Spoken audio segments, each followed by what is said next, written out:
अब आते crushing. Crushing का भी नया वर्ड तुम लोग सुने होंगे। क्रशिंग क्या है? एक तरह का स्पेशल केस है कंप्रेसिव स्ट्रेस का।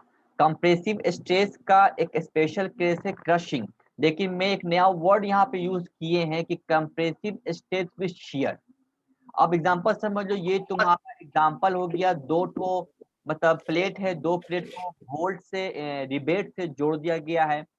जब रिवेट से जोड़ दिया गया है तो जब हम खींचते हैं तो नियम के अनुसार ये होना चाहिए था कि ये एक प्लेट है, दूसरा ये प्लेट है, और एक बोल्ट यहाँ पे एक बोल्ट यहाँ पे जोड़ दिए हम लोग हैं। जब यहाँ पे फोर्स पी लगाएं, जब यहाँ फोर्स पी लगाएं तो क्या होना चाहिए था मेरा? ये ऐसा होगा।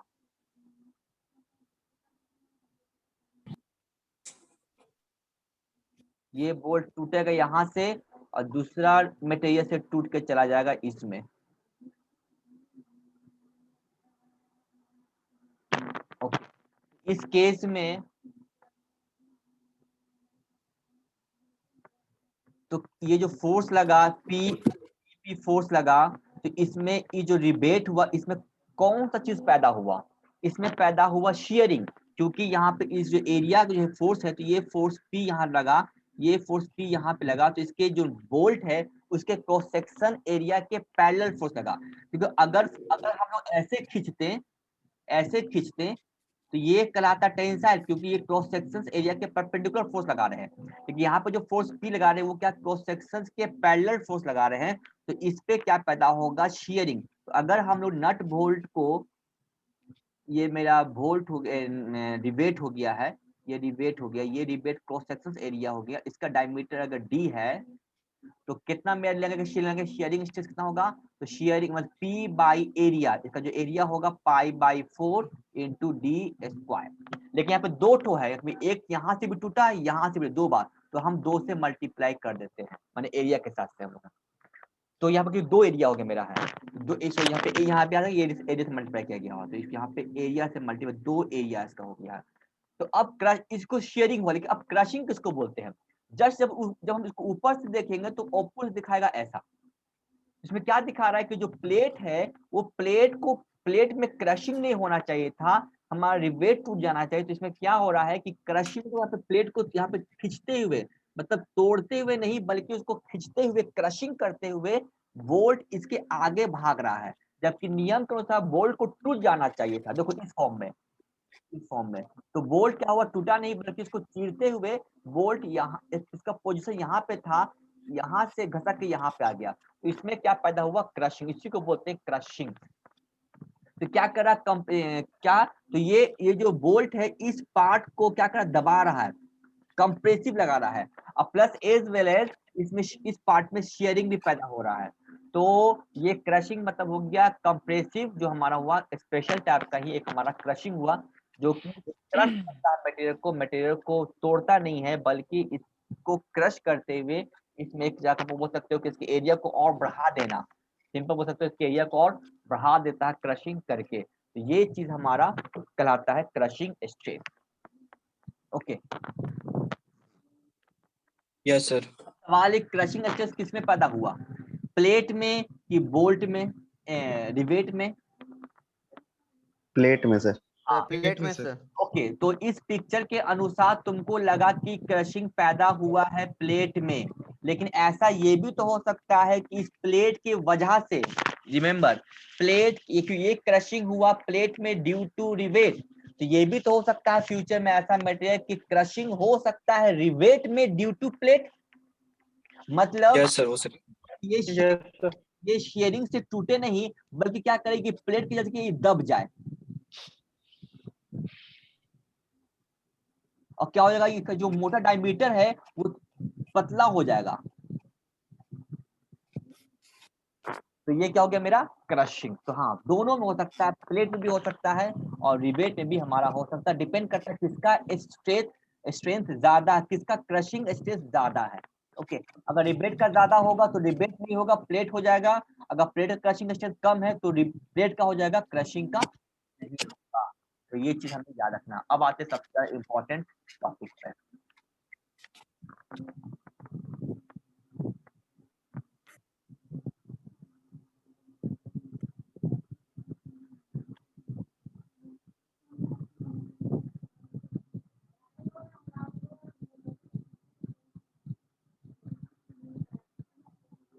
तो प्रिंसिपल स्ट्रेस को हम भी, वो थर्ड सेमेस्टर का ही टॉपिक था सोम का, जो कि पढ़ा हुआ तुम लोग को है, और इसको बहुत ज्यादा डिटेल में हम पढ़ाए भी थे हम।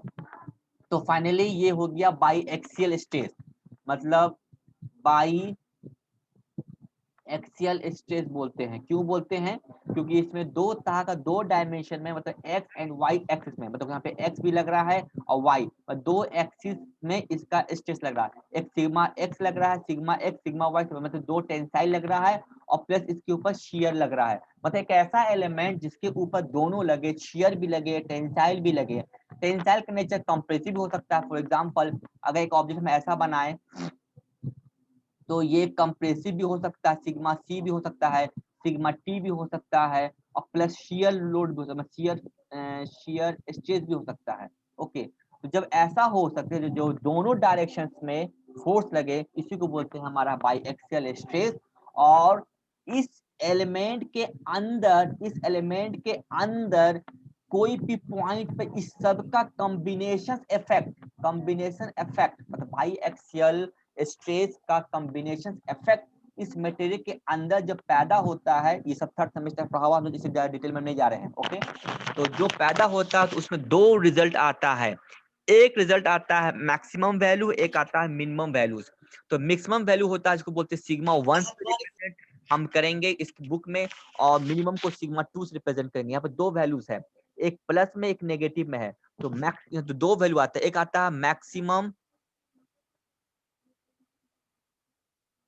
प्रिंसिपल स्ट्रेस वैल्यू आता है, मैक्सिमम प्रिंसिपल स्ट्रेस, जिसको हम सिग्मा 1 से रिप्रेजेंट करेंगे। और सिग्मा 1 का वैल्यू होगा सिग्मा एक्स, जो कि एक्स की तरफ लग रहा है, ओके, प्लस सिग्मा वाई, जो वाई की तरफ कुछ भी लग सकता है, 2 प्लस, यहाँ पर प्लस लेंगे, अंडर रूट में हम लेंगे sigma x and sigma y. हल्का हल्का तुम लोग को कुछ याद आता भी होगा, ये सब पढ़ा होगे। एंड शियर स्ट्रेस, ये हो गया मैक्सिमम वैल्यू। दूसरा वैल्यू आता है मिनिमम प्रिंसिपल स्ट्रेस वैल्यू, मतलब जिसको हम लोग कहेंगे मिनिमम प्रिंसिपल स्ट्रेस, जिसको हम लोग सिग्मा 1 से रिप्रेजेंट करते हैं। तो ये सबको हम बहुत बार, मतलब कि सॉम में हम बहुत डिटेल से समझा चुके हैं, पूरा मैथमेटिकल इक्वेशन ला के, और मोर साइकिल से भी समझा चुके हैं।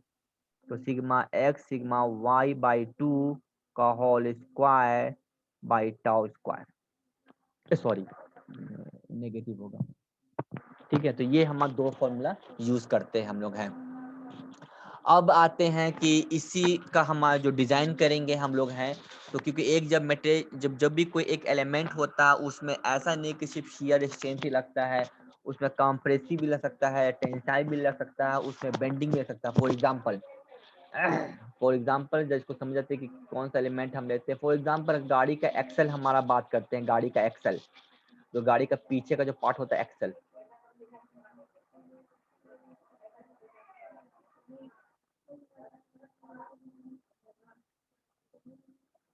तो गाड़ी का एक्सल है, तो ये मेरा गाड़ी का चक्का हुआ, व्हील, और ये गाड़ी का एक्सल लगा हुआ है, ओके, और गाड़ी के ऊपर लोड भी लग रहा है, डब्ल्यू माने कुछ लोड है। तो इसमें किस तरह का लोड लग रहा है, देखो इसमें कितना, पहला तो ये शाफ्ट घूम रहा है, तो जब ये घूम रहा है तो इसमें लगेगा टॉर्क पहला। और टॉर्क किसके चलते पैदा होता है, तो शियर के चलते, मतलब शियर फोर्स इनटू आर। तो शियर फोर्स आ गया, जब शियर फोर्स आएगा तो क्या पैदा होगा, शियर स्ट्रेस पैदा होगा। ये कहां से आएगा, प्योर टॉर्जन इक्वेशन से आएगा। कौन सा फॉर्म यूज होगा, तो जो भी किए थे sigma 16 T and pi and d q, ये निकल के shear stress due to torque, कि घूम रहा में चक्का है। अब आ जाते हैं ये डब्लू, जब डब्लू लोड पढ़ा तो क्या किया, बेंडिंग किया, तो ये शार्ट बेंड भी हो सकता है। और जब ये बेंडिंग होगा तब कौन सा इक्वेशन यूज करेंगे, bending stress sigma b use करेंगे, तो क्या होगा M y by I. Okay, अब आई का फॉर्मूला तुमको मालूम है, अगर ये शाफ्ट है, गोल है, तो तुम पुट कर सकते हो। तो ये दो तरह का स्ट्रेस पैदा हो रहा है, एक बेंडिंग जो कि कंप्रेसिव भी हो सकता है, टेंसाइल भी हो सकता है, मतलब यहाँ पे जो इधर कंप्रेसिव इधर टेंसाइल, और एक शियर पर लग रहा है। तो एक एक अगर शाफ्ट का हमको डिजाइन करना है, एक्सेल करना है, तो हमें दोनों को कंसीडर लेके चलना होगा, दो चीज। तो इस एलिमेंट के अंदर हमें चेक करना होगा। तो पता चला कि एक में हमारा कुछ भी हो सकता है, टेंसाइल भी हो सकता है, कंप्रेसिव हो सकता है, शियर भी हो सकता है, वो सब कुछ हो सकता है हमारा एक के में। तो इसी तो दिस आवर सिग्मा 1 सिग्मा 2 हमारा रिपीट करता है, हम लोग आगे देखते हैं। ओके है, तो सिग्मा 1 सिग्मा 2 भी आता है। एक चीज और आता है जो maximum principal maximum shear stress भी आता है, उसको हम आगे देखेंगे। तो इसी को समझाने के लिए सबसे पहला जो थ्योरी जो आया समझाने के लिए, वो आया था मैक्सिमम प्रिंसिपल स्ट्रेस थ्योरी। इसको अच्छा समझोगे। इस थ्योरी का नाम है रैंकिन थ्योरी भी बोलते हैं, क्योंकि रैंकिन करके एक साइंटिस्ट था जो कि इस थ्योरी को निकाला था डिजाइन पर। वो रैंकिन मत समझ जाना पावर प्लांट वाला, ये रैंकिन जिसने डिजाइन के पॉइंट ऑफ व्यू से निकाला था। उसने क्या कहा था उसको जो अच्छे से डिफाइन कर लेते हैं हम लोग। ठीक है, इसमें कंफ्यूजन होता है। सबसे material fell off the mechanical component. तो मैकेनिकल कंपोनेंट फेल होने का कब? जब उसके ऊपर बाई एक्सेल स्ट्रेस, मतलब शियर स्ट्रेस भी, कंप्रेसिव भी, टेंसाइल भी, दोनों मतलब एक्स वाई दोनों एक्सेस पर जब स्ट्रेस लगता है। और फेल कब होगा?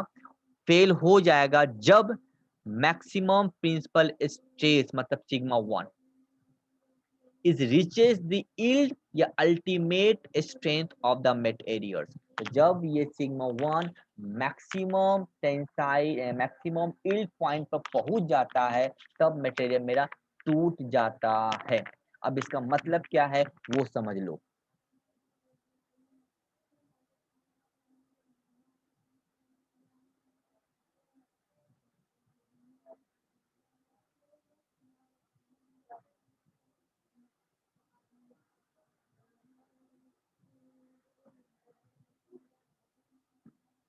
ये रहा मेरा स्ट्रेस स्ट्रेन डायग्राम्स।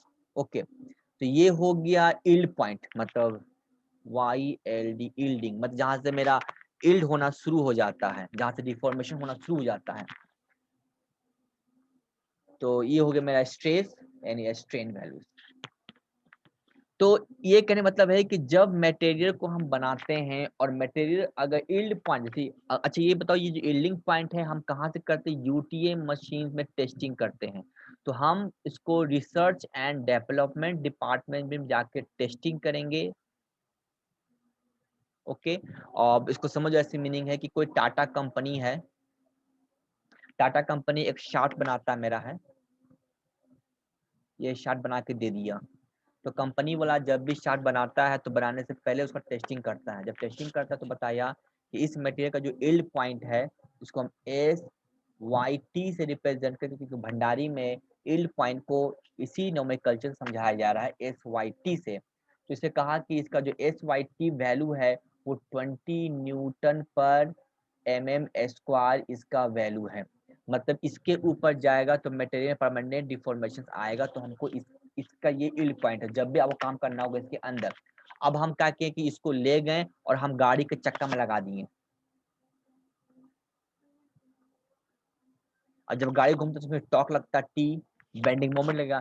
जो इस तब इस दोनों के कंबाइंड इफेक्ट से अगर मैक्सिमम प्रिंसिपल स्ट्रेस का वैल्यू भी 20 न्यूटन पर mm पहुंच गया, ये कंपनी बताया।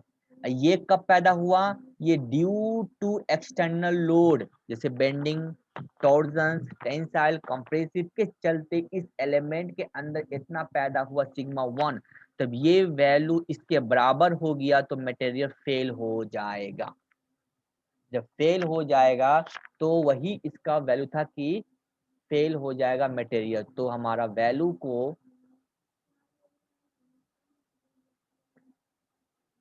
कहाँ गया यार, हमारा मटेरियल फेल हो जाएगा। ओके है, तो हमारा कब? जब सिग्मा 1 SYT तक पहुंच गया, यही कंडीशंस है, तो मटेरियल फेल होती है। हमको जब भी डिजाइन करना है तो इसके अंदर हमको डिजाइन करना होगा। ओके, इसके अंदर हमको डिजाइन सेव करना होगा। सेव कब करना होगा?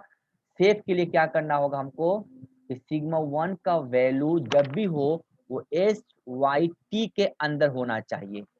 ओके, तब हमारा मतलब कि हमारा डिजाइन सेफ होगा।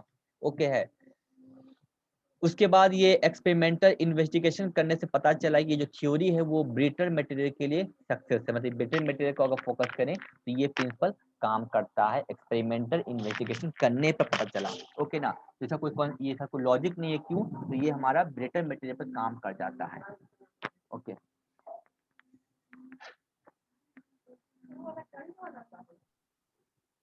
ये ओनली ब्रिटेन के लिए सफिशिएंट है, मतलब ब्रिटर एप्लीकेबल मटेरियल, है। हाँ ब्रिटर मटेरियल में सफिशिएंट का मतलब नहीं है। यहाँ पे क्या कहा जा रहा है, वर्ड को देखो।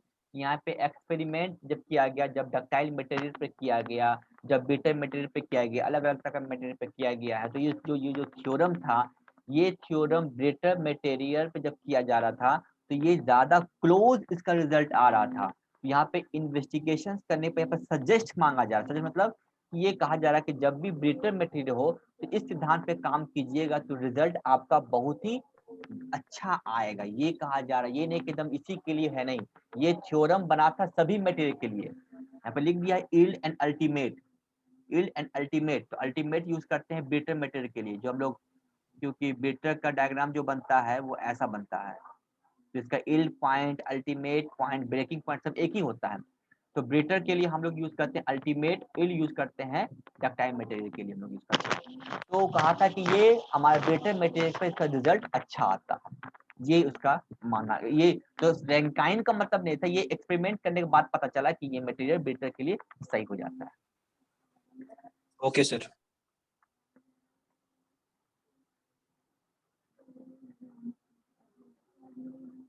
ओके, तो इसको अब एक लास्ट टॉपिक है मेरा है, उसके बाद कल हम डिस्कस करेंगे फैक्टर ऑफ सेफ्टी को, तो फिर कल इसी दो थ्योरी को फिर हम लेके चलेंगे हम। टाइम बहुत ज्यादा टाइम हो गया, तुम लोग भी थक गए होगे। यस सर, फिर क्लास भी है अभी। हाँ, यस सर। तो क्या हम यहाँ छोड़ दें क्या तुम लोग को? नहीं सर, कंप्लीट कर दिए। ठीक है, हम हल्का सा व्यू देते हैं, फिर हम कल इसको करके हम आगे बढ़ाएंगे सब। एक दूसरा थ्योरम है जो बहुत इंपॉर्टेंट है, जिसका नाम है मैक्सिमम शियर स्ट्रेस थ्योरी। इसका नाम है ट्रेस्का एंड गस्ट, ये दोनों मिलकर थ्योरी को इजाद किया था। ये कहा था सेम चीज है कि फेल्योर हो जाता है मैकेनिकल कंपोनेंट्स। ठीक है, देखो सब्जेक्ट थ्योरी कंप्लीट करना, ये सब्जेक्ट करना बड़ा चीज नहीं, वो पढ़ लोगे, लेकिन समझना बहुत जरूरी है। subjected to biaxial stresses occurs when, तो यहाँ पे वर्ड है maximum shear stress is equal to maximum shear stress in standard specimen of the tension test। अब यहाँ पे एक नया वर्ड यहाँ पे आ गया है, ठीक है ना, इसका क्या मतलब हो गया, मैं तुमको समझना पड़ेगा इसको हम लोग। तो मैक्सिमम शियर स्ट्रेस कहाँ से पैदा होता है, तो मैक्सिमम शियर स्ट्रेस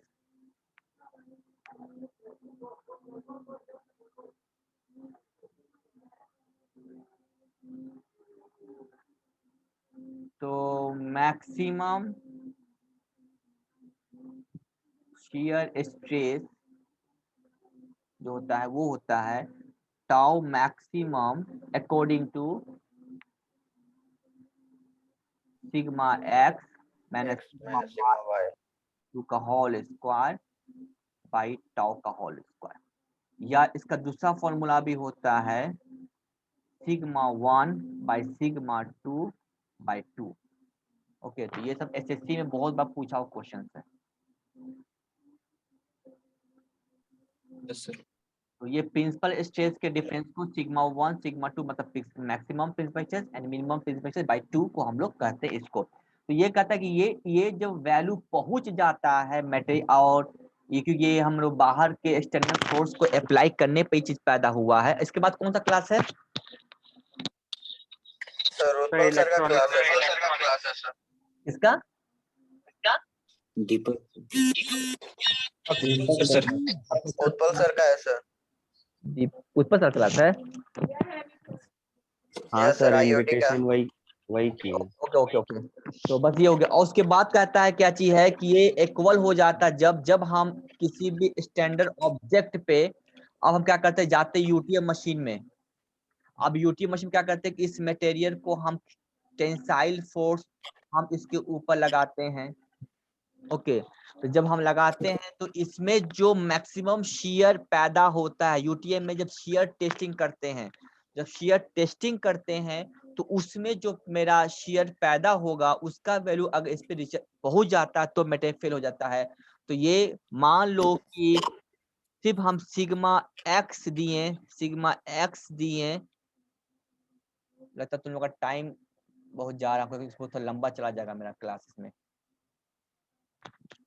ये सर कल ही कर दीजिएगा, फिर उधर नहीं हो कल पाएगा। यही टॉपिक को फिर से हाँ, शुरू सर। कर दिए स्टार्टिंग से। ओके तो ठीक है, हम यहीं से क्लास स्टार्ट करते हैं, क्लास बंद कर रहे हैं। ठीक, thank you sir. Thank you sir. Thank you sir. Thank you sir.